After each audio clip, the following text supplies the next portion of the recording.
What's up, everybody? KWolfe here with you once again. This is the Day 5 update from the 2023 NOCO ISDE, the International 6 Days of Enduro from San Juan, Argentina. It is the final day of special test racing at 6 days this year. Day 5 is complete. All that is left is the final moto tomorrow, and as far as the USA standpoint goes, we are looking phenomenal for some of the best results as a nation that we have ever had across the board. We're going to move right into the World Trophy classification. As far as the individual keynotes to take away from today, again, Josep Garcia from Spain wins the day outright over Andrea Verona. Those two are miles ahead of everybody else. Right now, going into tomorrow for the final motocross, the gap between them is about 48 seconds. And then to third on back, it's over 6 minutes. So they're free and clear of everybody else. The interesting thing about tomorrow for the final motocross test between those two riders, they're in different classes. Garcia has been racing the E1 class this week on a 250 FKTM. Verona has been racing the E2 class this week on a 350 gas, or maybe, I think it's a 350. I'm pretty sure it's a 350, not the 450. But they're going to be racing in two different heats. They're not going to be racing head-to-head. So should anything happen to Garcia in the E1 final race, Verona could win this thing outright. I doubt it's going to happen, but there is that possibility. Everything behind them is pretty much, it's not locked in, but those two are pretty much first and second no matter what. As we look at the individual day results from the racing today, it was Garcia, Verona, Taylor Robert with third overall for the day, Dante Oliveira in fourth for day number 5, and Samuele Bernardini from Italy rounding out the top 5. Right behind him in sixth was Johnny Girard. Seventh was Albin Norben, the junior Swede that's been leading everything. Eighth spot was Nathan Watson from Great Britain. Ninth was Sergio Navarro from Spain, his first top 10 performance of the week. And rounding out the top 10 was Jamie McCanny, also from Great Britain. As we move into the overall classifications after day 5, when you compile everything together, it's Garcia and Verona, like I was saying, that 48-second gap, and they will not be racing head-to-head tomorrow in the final test, in the final motocross. Oliveira sits third. Taylor Robert, after the last couple of days, is in fourth, and he's only 2.5 seconds behind Dante heading into tomorrow's racing. The interesting thing about that is all 4 of the American riders, Dante, Taylor, Johnny, and Cole Martinez, are all in that E2 class, so they'll be racing all 4 head-to-head together. So basically, whoever comes out on top in that final E2 moto tomorrow, between Dante and Taylor, that's probably going to more than likely determine who gets third overall for the week. Fifth spot is Johnny, so the Americans 3, 4, and 5. Phenomenal performance by these guys. And Cole, save for the... It turns out it was a rear wheel issue yesterday, and I think it might have been affecting his performance today. The rule is when they do tech inspection right before they impound the bikes before day 1 racing, they mark a lot of the components down. They mark the engine with paint, and they also mark the wheels with paint, the actual rim. You cannot replace those. If they have a mark of paint on them, you cannot replace those throughout the week. You can replace a hub, I believe. I don't even think you can replace a hub, so... Whatever they did to fix Cole's issue, they've been able to do it, and he was able to ride out yesterday and today and save Team USA's effort heading into tomorrow. In sixth spot, I should say, for the overall classification individually is Nathan Watson. Jamie McCanny is still 7th. Norben from Sweden, the top junior rider, is 8th. Loic Leroux has moved into the number 9 spot. And Loic Lecure, another Frenchman, has moved into the top 10 now. So France is running 9th and 10th with 2 of their riders individually outright. As far as the team classification goes, USA takes day number 5, so they've won every single day this week. They have just been putting in a phenomenal performance. Sorry, I can't talk. But it's been all USA. Since day number 1, since the very first special test, they've led it, pretty much the whole way. They've... dropped some times here and there, but at the end of the day, each day, USA has been on top. They win the day by over 3 minutes to everybody else. I mean, putting in 3 minutes in one day from the World Trophy competitors is pretty special, and something that it really isn't done often when you have this group of riders competing head to head against each other on the times.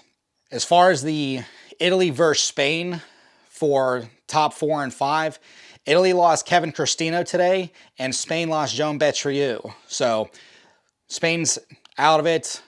Italy did not fall very far in the classification because of every other country that has been competing this week. They lost a rider earlier in the week. So Italy did not really fall that far. They didn't really, they actually improved their position amazingly enough in the team classification. As we take a look at the team classification standings through day 5, USA is on top by 14 minutes and 1 second. It's 14 minutes and 0.98 seconds. Great Britain is 16 minutes even behind. Chile has now moved into the number 3 spot, 50 minutes and 46 seconds off of the lead. And then, like I said, even with a retirement from Kevin Cristino, Italy has moved into the number 4 spot, 2 hours, 18 minutes, and 49 seconds. That's actually the 5 spot, I apologize. As we take a look at the team standings in the World Trophy classification after day 5, USA leads the way by 14 minutes and a second. It's really 14 minutes flat, 0.98. In 3rd spot, Great Britain, 16 minutes behind. So they're pretty much in. There's nothing really that can happen between France and Great Britain now heading into the final moto tomorrow. 4th spot is Chile. Benjamin Herrera, who was riding over here the last couple of years until this year, he's the lead rider on the Chilean team. They are 50 minutes and 46 seconds behind the lead. And then rounding out the top 5, even with Kevin Cristino's retirement today, Italy holds on to 5th, 2 hours and 18 minutes and change off of the lead pace. Moving on to the World Junior Trophy classification, as far as the American riders go, Mateo Oliveira was 16th for the day, and that also includes a top 5 outright in a test. I think maybe Norman did that one time during the week, but Mateo threw in a top 5 right in the middle of the day, so great performance from Mateo. Grant Davis was 26th outright for the day, and then Kai Aiello was 41st after today's racing. The overall for those 3 riders throughout day 5, Mateo is in 17th, Grant Davis is 32nd, and Kai Aiello is 37th. So great performance from them, and with their collective efforts this week, they have a solid grasp on 3rd place overall in the team classification for the World Juniors. As far as the team classification goes, Sweden takes the day. Again, I've said it multiple times throughout these videos this week. Sweden, there's just no touching them. And like I said, they get a 4th rider in there and move up to World Trophy at some point. They're going to be a really tough team to compete with moving forward in the years to come for this event.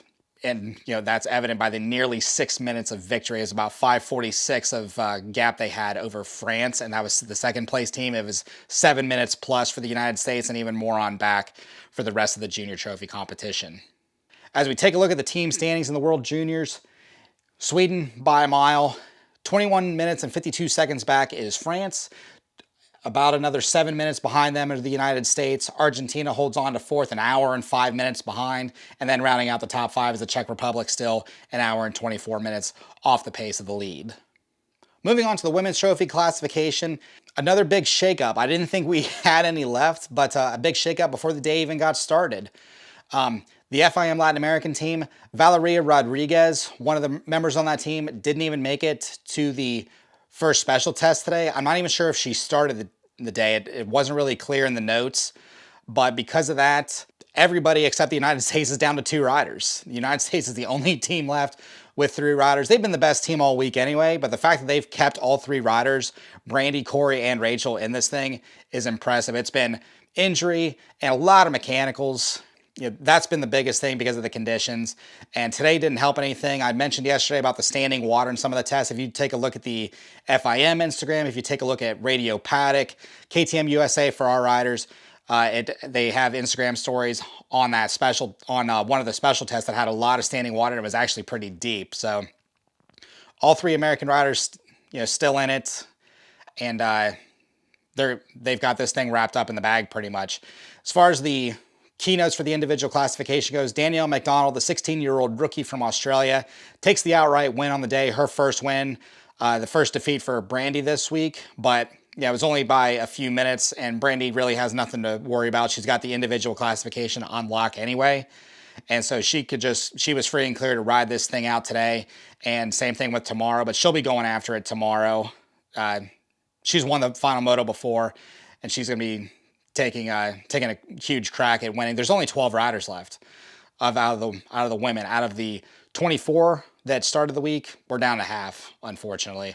I'll throw the graphic up on the screen right now just to show as evidence from the results that the women have been able to put in and save all 3 of their riders.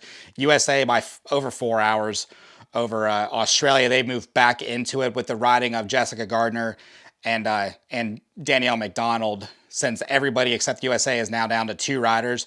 Australia's been top team over the rest, and so they moved back into the number 2 spot over the FIM Latin American team, who are 4 hours and 51 minutes off the pace of the United States.